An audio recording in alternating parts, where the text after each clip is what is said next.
आइए तुलसी Tapovan YouTube channel में आप सभी भक्तों का बहुत बहुत स्वागत है। आज की वीडियो में हम ये बात करते हैं कि जो भी हवन सामग्री की लिस्ट मैंने आपको लिखाई है, हवन सामग्री की लिस्ट लिख गई, मान लिया जाए पूजा सामग्री की लिस्ट लिख गई और मान लिया जाए कि पूजा सामग्री आ भी गई, तो अब इस पूजा सामग्री को प्रयोग में कैसे लेना है इस वीडियो में हम ये बता रहे हैं। जिस प्रकार से आपने, और जब आप इस वीडियो को सुन रहे हैं तो कृपया कागज़ कलम अपने हाथ में ज़रूर रखिएगा, नहीं तो आप भूल जाएंगे। हमने आपको कमल पुष्प की माला लिखाई थी, वो ना मिले तो कमल गट्टे की आप माला बनाइए। कमल गट्टे की माला आप धागे में हल्के हल्के, उसमें छेद भी हो जाते हैं, कोई दिक्कत की बात नहीं है, इसको आप बना लें। यदि माला आप नहीं बना सकते हैं तो आप 27 कमल गट्टे माँ के चरणों में रख दें, ठीक है। तत्पश्चात है शंख। शंख से आप भगवान विष्णु को या भगवान शालिग्राम को आप स्नान कराएंगे। उसके बाद है गुड़।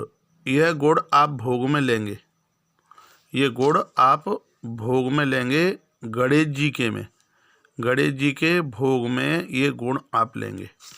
उसके बाद आपको हल्दी लिखाई थी। हल्दी जैसे आप देवताओं को रोली लगाते हो दिवाली की रात्रि को, उसी प्रकार से हल्दी देवताओं के माथे पर लगाई जाती है। याद रखिएगा, सूखी हल्दी नहीं, इसको भिंगाइए, इसमें बढ़िया जल, गंगा जल डालिए। उसके तत्पश्चात है धूप बत्ती। धूप बत्ती जगह जगह वहाँ खुशबू हो जाए, जला करके आप रख दीजिए। सुपारी है, पान के पत्ते पर रख करके ये भगवान को समर्पित की जाती है, और 2 सुपारियों के गौरी गणेश भी बनाए जाते हैं।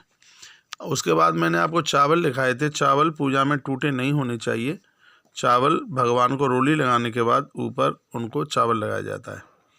लौंग भी पान के पत्ते पर रखी जाती है। उसके बाद है पान, तो भगवान को पान अति प्रिय है, ये चीज़ें पान के पत्ते पर रखें।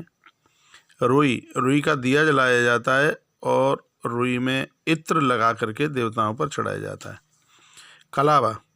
कलावा हमारे जीवन की सुरक्षा करता है। वस्त्र की जगह पर देवताओं को कलावा चढ़ाया जाता है। कहीं कहीं इसको मौली भी कहते हैं, कहीं कहीं इसको खम्मी भी कहते हैं। उसके बाद हमने लिखाई है माचिस। जब पूजा में आप बैठ जाते हैं, दिया नहीं जल पाता है, तो इधर उधर लाओ माचिस, लाओ माचिस, लाओ माचिस।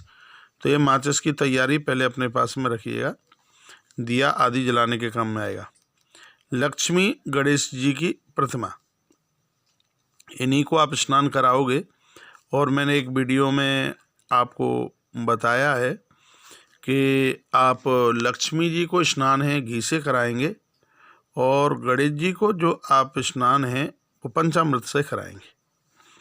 उसके तत्पश्चात है रोली देवताओं को लगाने के लिए है। उसके बाद है कपूर आरती के समय पर काम में आएगा। पंचामृत, दूध, दही, घी, शहद और चीनी, ये भगवान गणेश जी को स्नान कराने के लिए है। गंगा जल उसमें डाल लीजिएगा।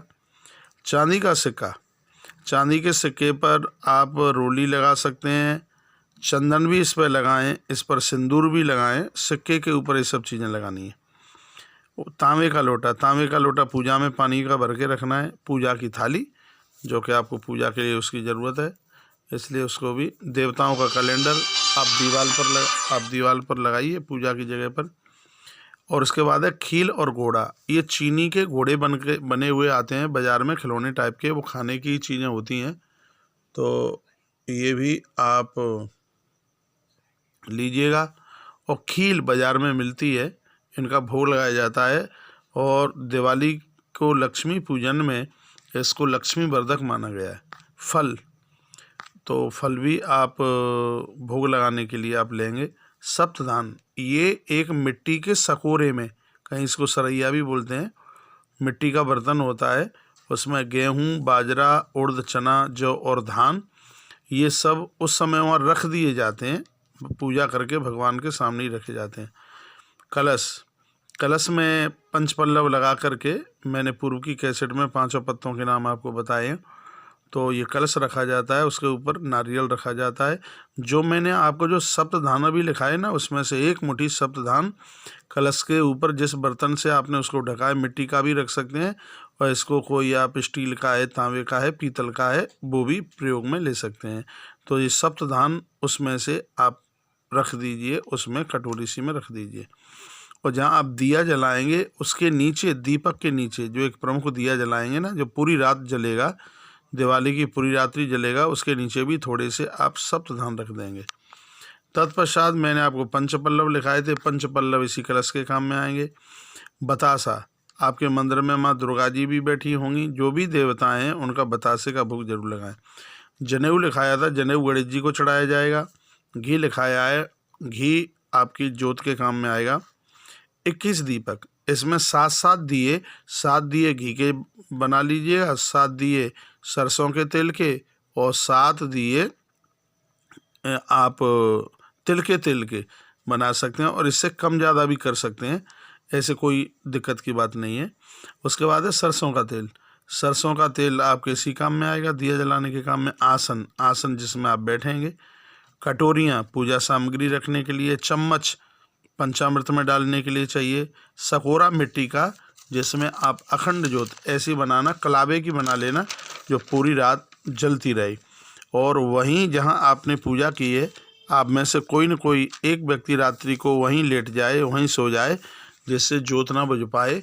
ज्योत को शून्य में छोड़िएगा। उसके बाद इत्र की शीशी है, रुई में लगाकर सभी देवताओं के ऊपर चढ़ा सकते हैं।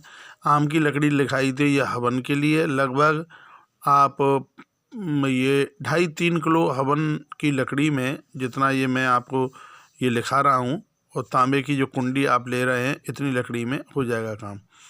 तत्पश्चात हवन सामग्री, इसकी पूर्व की कैसेट में, वीडियो में हमने बता दिया है।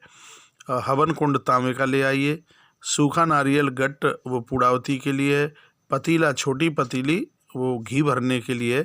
सुरवा हो या चम्मच हो, आहुति डालने के लिए। हवन के लिए भी कटोरी की ज़रूरत है। तत्पश्चात ये कुछ सामान था हवन सामग्री का, पिछली वीडियो में आपको निवेदन कर दिया गया है। मीठा पान लक्ष्मी मैया का, इससे नारायण भगवान का इससे भोग लगता है। और इसमें लक्ष्मी मैया के लिए लाल वस्त्र, और गणेश जी के लिए भी आप श्वेत वस्त्र छोटे छोटे आप पहना सकते हैं। फिर मैंने लिखा है आपको ग्रंथ की पूजा। कोई भी आपके घर में आप किताब पूजते हैं, ग्रंथ, तो उनकी आप पूजा कीजिएगा। उसके तत्पश्चात मैंने आपको लिखा है भोजपत्र।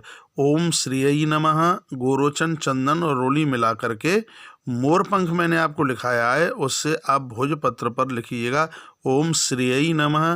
तत्पश्चात दौज के तत्पश्चात जब ये पूरी पूजा आपकी निकल जाएगी, तब द्वितीया के दिन, दौज के दिन, इसको आप अपनी तिजोरी में भोजपत्र को रख दीजिएगा। लाल वस्त्र में लिपेट करके रख दीजिएगा, जो कि आपके घर में धन की बरकत करेगा। दुकान की बही खाता, दुकान की बही खाते को आप विशेष रूप से इसकी पूजा आप हल्दी से ज़रूर करें, उसमें चंदन रोली वगैरह भी लगाएं। गोपाल सहस्त्र नाम का इसका आप पाठ भी करेंगे, और हवन यज्ञ में इससे आप आहुति डालेंगे।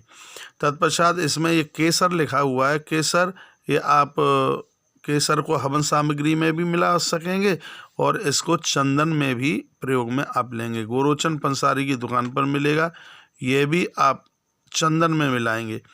108 बेलपत्र, अब सुन लीजिए, जो कि ये 108 बेलपत्र हैं, इनकी तीनों पत्तियों पर, एक पत्ती पर एम लिखिए, दूसरी पर क्लीम लिखिए, और तीसरी पर श्रीम लिखिएगा। 108 पत्तियों, ये पूजा में ये बड़ी विशेष है। इससे अगली वीडियो में हम आपको बताएंगे कि इन 108 बेल पत्रों को आप लक्ष्मी नारायण के ऊपर या लक्ष्मी गणेश के ऊपर आप चढ़ाएंगे कैसे, वो अभी अगली वीडियो में बताया जाएगा। अबीर गुलाल अवरक, ये पूजा पद्धति में ही है, तो ये भी आपको चढ़ाने के लिए सिंदूर सिक्के के ऊपर लगाया जाएगा, ये भी हमने अभी बताया आपको। दुर्वा गणेश जी के ऊपर चढ़ाई जाएगी। गन्ने का छोटा सा टुकड़ा, इसमें से एक टुकड़ा तो इसमें से हवन में आहुति में डालोगे, और एक गन्ने का छोटे से टुकड़े का आप भोग लगाओगे। फिर अगली चीज़ लिखाई है हमने हवन में मालपुआ, ये लक्ष्मी वर्धक है, श्री वर्धक है। जब आप यज्ञ करेंगे तो उसमें थोड़ा मालपुआ की आहुति डालेंगे। खीर और गुलगुले ये भी हवन के लिए, यज्ञ के लिए। खीर में थोड़ा सा गुलगुले, छोटे छोटे पुआ आते हैं, खीर में मिला करके उसकी आहुति डाली जाती है। और पूजा की सामग्री में तिल, चावल, जौ, बूरा, कमलगट्टा, बेलगिरी, पंचमेवा, नारियल, गिरी का बुरादा, सफ़ेद चंदन, घी और जटामासी। ये हमने पिछली वीडियो में आपको हवन सामग्री बनाने की पूरा एक तरीका बताया है, ये सब उसमें लिख दिया है। इस तरीके से आप ये पूजन कीजिएगा, आनंद आ जाएगा। ठीक है। अब हम अगली वीडियो में आपको एक पूजा का क्रम बताते हुए जाएंगे कि सबसे पहले पूजा आप किसकी करें, फिर किसकी करें, फिर किसकी करें। तो ये वीडियो आपको अच्छी लगी है तो इसको लाइक कीजिए, आगे शेयर भी कीजिएगा। और यदि चैनल से अभी अभी जुड़े हैं तो चैनल को सब्सक्राइब करके कृपया बेल आइकॉन दबाना ना भूलें। बस इस वीडियो में इतना सा ही है। जय श्री कृष्णा, जय श्री राम, जय गौ माता, जय राधे श्याम।